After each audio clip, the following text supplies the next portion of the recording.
All right, everybody. I just passed out. I passed out, woke up, and then like 5 minutes after waking up, Teresa's like, "Hey, I'm coming by. Do you need anything?" I'm like, "Hell yeah! How about some more beer?" Um, but while I was waiting, I was just like doom scrolling, going through these different short videos, and somebody in one of these videos brought up the book of Habakuk. And I'm like, what's that? I've never heard of the book of Habakuk. So I looked it up, and it was a short read, and I wanted to read it for you, but I can't minimize this and read at the same time. But I just skimmed it just now, and it's good, you know. It was probably better in its day. Um, like at one point he's talking about, I think Mount Tamam, like something else, and it's like the people of that day probably heard Mount Tamam, and they knew what he's talking about. And then the line after that, but the more specific you are, the less it is understood by future generations. Um,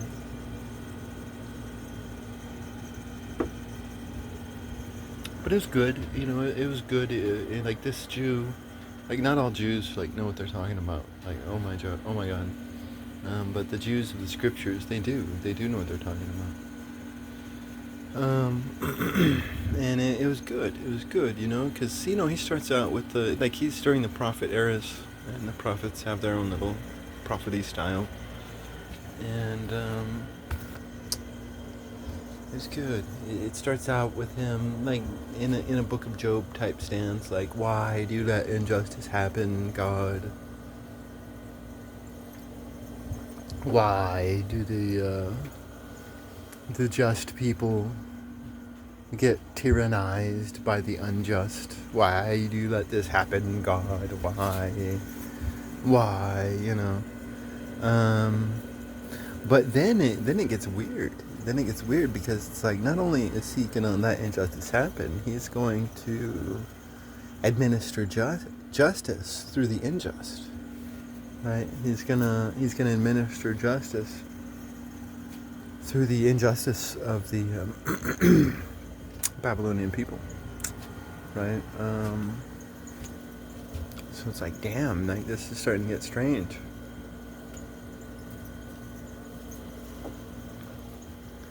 But it's good. Like I guess there's 3 books. I just read them just now. I skimmed them, and like in the first book, that's what he does, and most of what the second book, that's what he does.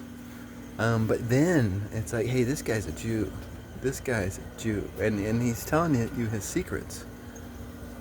He's telling you your secrets if you have a Jew ear. If you have a Jew ear, then you'll be able to hear what this man's saying. Right, and and it's like, if you have a Jew ear, then you will know that we are made in the image and likeness of God. And about partway through the second book, and definitely into the third book, he starts describing God. This Jew starts describing God, and God is just this fucking righteous badass. Right, because at one point it's like he says the righteous will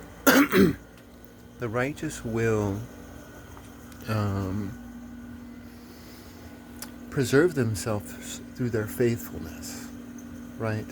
The righteous, and he's talking about the good people. The good people, they're faithful. You know, they're good little folk. They're good little folk. But that's not this God. This God he's gonna bring out his arrows and his bows, and he's gonna start kicking ass and taking names. Like, he's nothing like his people that worship him, although they're good. They're good because they're faithful.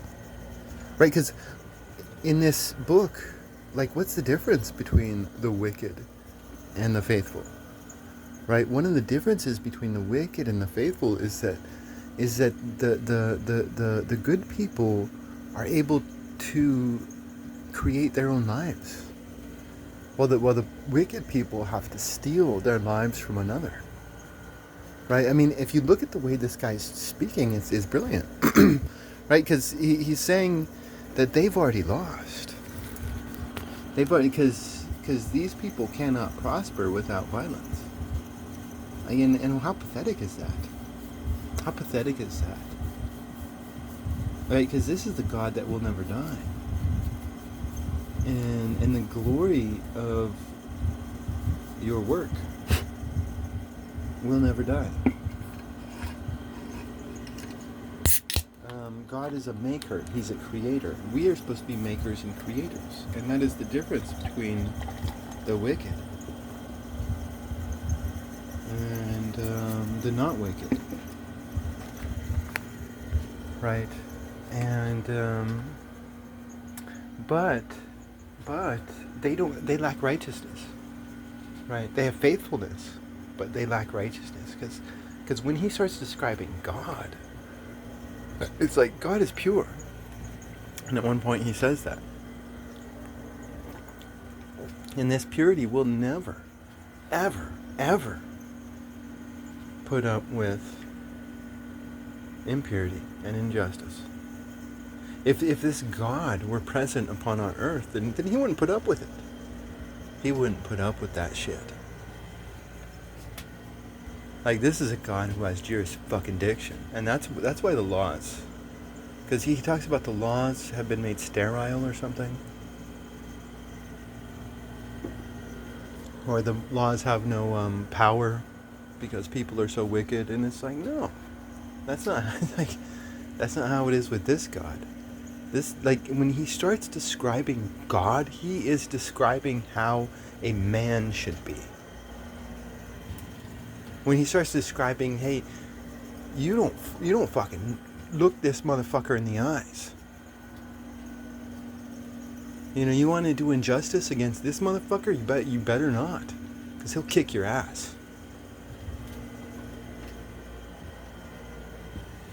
Right? He will fucking kick your ass, and he won't apologize for it. He will not apologize. You better apologize. Like shit. Like the tables are flipped. Because when this man is describing God, he is answering his original questions. Like, why does God let injustice happen? God doesn't let injustice happen. It is weak, good men who let injustice happen. It is weak, good men. It is men who are faithful, they're good, but they don't have that glory that God has. That glory to be like, fuck you, bitch. Fuck you, bitch. You better not fucking try to steal from me, bitch. I'll kill your fucking ass if you try to steal from me. You know, and whether or not you die in the attempt to defend yourself, God's glory will always be with you. Because he is pure. And death is not the ultimate victory or the ultimate loss for a pure being. Right? Because in our materialistic world, like, if you live, then you succeed. If you die, then you fail. Like, no. This is a pure being. That's a pure being. And so you see how we should be when you see him describing God. Because if this is a Jew, then we are made in the image and likeness of God. So when he starts describing God in the second part of the second book, I think it was, in the third part of the book, it's like, no, he's describing how we should be. And if we were like that, then injustice wouldn't happen. Righteousness is action, it's not attitude. Righteousness is action, it's not attitude. Only for the false prophet is righteousness action, or is righteousness attitude. Only for the false prophet is righteousness attitude. But that's how righteousness is so often interpreted in the Jewish scriptures. It's like fucking hold your signs up and and I'm gonna speak for justice. I'm gonna no. That's not the God of this book. Like, the God of this book doesn't have to justify himself at all. He just acts. He just fucking acts, and he gets the shit done. And he doesn't try to justify himself to anybody. He's gonna go out there and kick some evil ass and never fucking apologize for it. Because evil, like, loves to kick your ass, but once you start kicking evil's ass, the evil will always claim you to be the evil. Like, how dare this person try to get justice? How dare they? How dare they? Evil is really pathetic, and it's described as pathetic in this book. Like, who are these people? Who are these people that are parasites?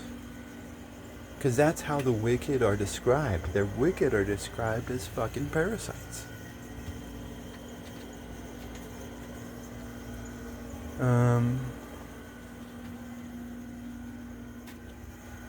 Yeah, and the good people, they're described as good, but the one thing that good people lack is righteousness. That's it. But God's judgment has nothing to do with success in this world. God's judgment has nothing to do with success or failure in this world. God's judgment has to do with the heart, and you see that in the description of God. Like, God will never apologize, ever, because he is pure. You can't outrighteous him. There's so many good people out there that try to outrighteous God, and they make him really, really angry. They make him really, really angry. Those who try to outrighteous God. Those who try to justify murder in the name of God.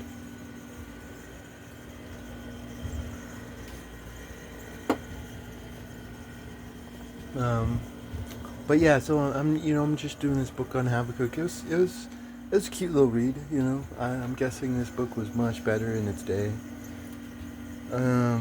Like, this guy, he definitely knew his stuff. He knew his stuff, and he did a good job. It doesn't seem like this guy was a natural writer.